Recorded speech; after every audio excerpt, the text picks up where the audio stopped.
A mí esta historia me la contó mi bisabuela, la que hacía tortillas con las manos llenas de maíz y ceniza, la que cargaba a los chamacos en rebozo y te curaba con hojas y rezos, esa abuela que siempre sonreía, pero que por las noches hacía cosas raras. Nos dijeron que no la contáramos, que debía irse con ella. Pero las leyendas no se encierran, las leyendas se cuentan. Dicen que en los pueblos viejos del estado de Tlaxcala, en México, cuando un chamaco se enfermaba de la nada, las señoras no dudaban. Eso fue cosa de una Tlahuelpuchitl, o Tlahuelpuchi, como le dicen otros. Es una bruja, sí, pero no como las de los cuentos. Nace normal, igual que tú o yo. Vive entre la gente. Y lo más feo, muchas veces ni siquiera sabe lo que es, hasta que un día lo siente. Una hambre rara, un cosquilleo por dentro, un llamado que no viene de Dios. Y ahí está lo peligroso, porque no se le nota. Puede ser tu novia, tu esposa, tu hermana, la maestra de la primaria, o la señora que vende tamales en la esquina. Durante el día saluda, platica, se ríe, pero en la noche se le suelta el cuerpo y el alma se convierte en cosa mala. Dicen que vuela como bola de fuego, o que se vuelve un ave negra, como zopilote flaco y seco, que se posa en los techos a esperar que todos se duerman. No necesita entrar por la puerta. Basta una rendija, una grieta, el marco flojo de una ventana. Y si ya puso el ojo en tu criatura, sobre todo si es recién nacido, se le cuelga del pecho y le chupa la vida mientras duerme. Por eso la gente pone tijeras abiertas, ajos, cruces de ocote. Pero si ya te escogió, ni eso la espanta. Pero pocos conocen su origen, pocos saben cómo empieza todo. Porque no es que una muchacha se despierte un día diciendo «Soy bruja». No, esto se siente como un fuego que arde por dentro, como si la sangre misma te hablara. Primero es una sensación rara, un sueño extraño, un animal que la sigue en la madrugada, un escalofrío que no se quita ni con rezo. Luego viene el hambre, pero no de tortillas ni de carne. No se calma con agua, ni con un mezcal bien servido. Es un vacío en el pecho, una necesidad que no entiende, pero que crece. Y algunas se asustan, otras se resisten. Pero hay quienes lo aceptan, porque cuando llega ese momento, ya no hay vuelta atrás. Dicen los más ancianos que esto no es cosa nueva, que lo de las Tlahuelpuchitl viene de mucho antes. De antes de los templos, antes de los campanarios, antes de que llegaran los de barba y caballo. Cuando esta tierra era solo milpas, barro y monte. Cuando los dioses hablaban con fuego y la sangre era la forma de mantener el mundo andando.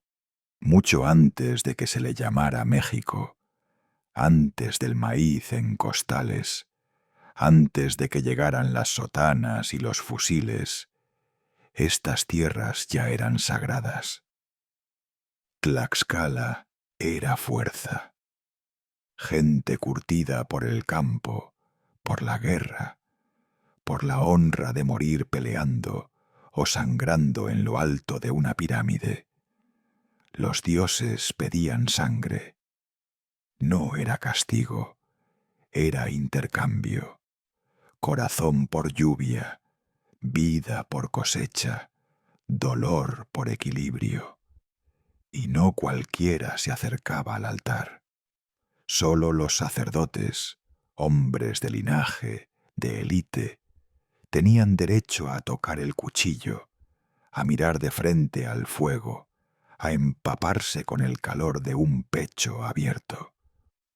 Pero había alguien más, unas pocas mujeres, elegidas, discretas, obedientes, a veces hijas de comerciantes, otras de caciques, que asistían a los rituales no como protagonistas, sino como sombras, silenciosas, atentas, siempre un paso atrás.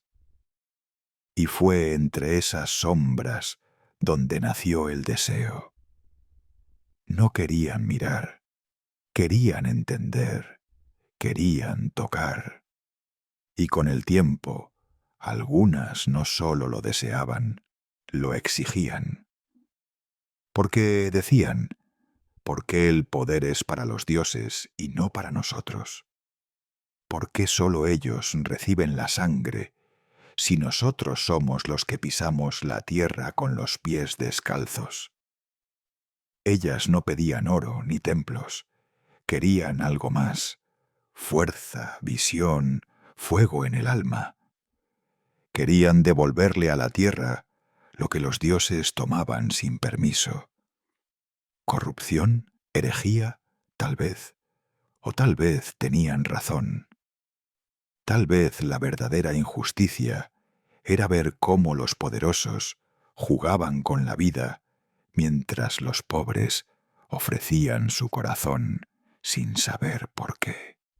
Con el paso de los ciclos, aquellas mujeres dejaron de ser solo testigos. Empezaron a reunirse, a preguntar y a leer lo que no debían. Accedieron a códices antiguos, escucharon a viejos que murmuraban cosas que no se decían en voz alta, y poco a poco lo que era curiosidad se volvió convicción. Empezaron a entender quiénes eran esos dioses, qué querían, y lo más importante, qué escondían. Porque entre los cantos y los símbolos descubrieron que el poder de los dioses no venía solo del cielo, sino de la sangre que los hombres les ofrecían. Y entonces vino la pregunta: ¿y si ese poder no les pertenece? ¿Y si lo tomamos de vuelta? Ya no pedían permiso. Tomaban las ofrendas antes de que llegaran al altar. Probaban unas gotas, no por hambre, sino por revelación. Y en cada gota veían cosas, visiones, sueños, lenguas que no conocían, nombres olvidados, fuerzas que los sacerdotes jamás compartieron. Obtenían conocimiento, pero también rechazo. Los dioses no perdonan, y los hombres que los sirven menos. Los sacerdotes se enteraron, y con su furia vino la condena. Fueron tachadas de traidoras, de profanas, de herejes. Y eso fue en los mejores casos, porque a otras ni te contamos. Pero algunas escaparon, y no lo hicieron solas. Se llevaron consigo un secreto, una llama adentro del pecho, una marca en la sangre, una herencia que no moría, solo dormía. Desde entonces, ese linaje siguió corriendo, de generación en generación, como un río subterráneo. Y cuando una muchacha llega a cierta edad y el cuerpo le empieza a hablar de cosas que nunca vio ni aprendió, es que la sangre vieja despertó. Y esa muchacha ya no es una más, una simple chamaca. Es una Tlahuelpuchitl, una bruja incomprendida, intolerada por su pueblo, pero nacida del valor de desafiar lo que nunca se debía tocar. Hoy en día ya casi nadie habla de eso. Los pueblos cambiaron. Las ciudades crecieron. Las casas tienen luz. Los rezos se fueron apagando y a las brujas las metieron en películas.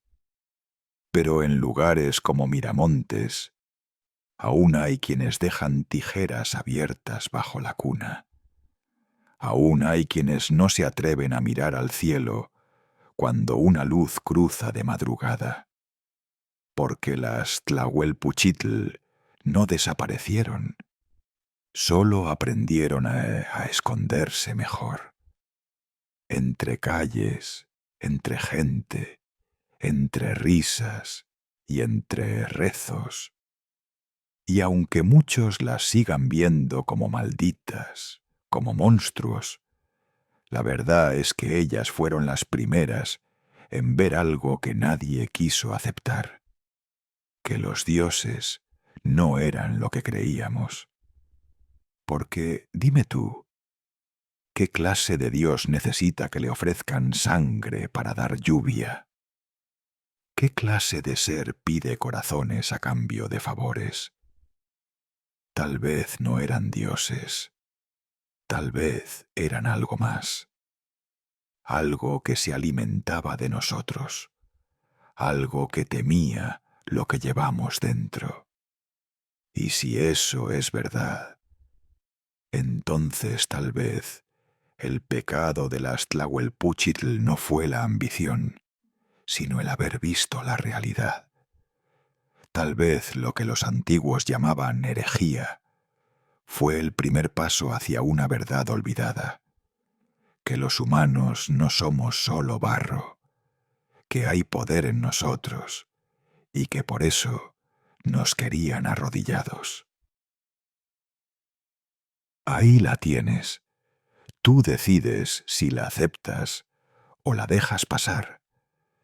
Tú decides si esto es solo ficción o si tal vez te hace pensar distinto sobre todo eso que creemos sagrado, sobre los dioses, sobre el poder, sobre quién tiene el derecho a mandar y quién solo obedece.